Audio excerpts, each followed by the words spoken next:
அண்மை செய்தி. தமிழகத்தில் வரும் ஏப்ரல் 3ஆம் தேதி முதல் 3 நாட்களுக்கு ஒரு சில இடங்களில் கனமழை பெய்ய வாய்ப்பிருப்பதாக சென்னை வானிலை ஆய்வு மையம் தெரிவித்திருக்கிறது. தமிழகத்தில் கோடை வெயில் சுட்டெரித்து வரும் நிலையில் சற்றே ஆறுதலளிக்கும் செய்தியாக 3ஆம் தேதி முதல் 3 நாட்களுக்கு ஒரு சில இடங்களில் கனமழை பெய்ய வாய்ப்பிருப்பதாக சென்னை வானிலை ஆய்வு மையம் குறிப்பிட்டுள்ளது. குறிப்பாக மேற்கு தொடர்ச்சி மலை மாவட்டங்களான கோவை, நீலகிரி, திருப்பூர் போன்ற மாவட்டங்களிலும், அதேபோல ஈரோடு, தேனி, நாமக்கல் போன்ற மாவட்டங்களிலும் கனமழை பெய்ய வாய்ப்பிருப்பதாக தெரிவிக்கப்பட்டுள்ளது.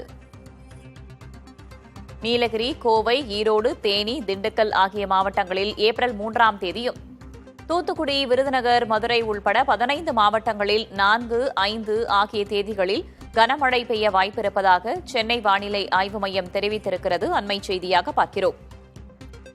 தமிழகத்தில் கரூர், பரமத்தி, சேலம், ஈரோடு, திருத்தணி, திருப்பத்தூர் போன்ற பல்வேறு இடங்களில் 100 டிகிரி ஃபாரன்ஹீட்டை தாண்டி வெயில் கொளுத்தி வரும் நிலையில் சற்றே ஆறுதலளிக்கும் செய்தியாக 3ஆம் தேதி முதல் 3 நாட்களுக்கு கனமழை பெய்ய வாய்ப்பிருப்பதாக அறிவித்துள்ளது சென்னை வானிலை ஆய்வு மையம்.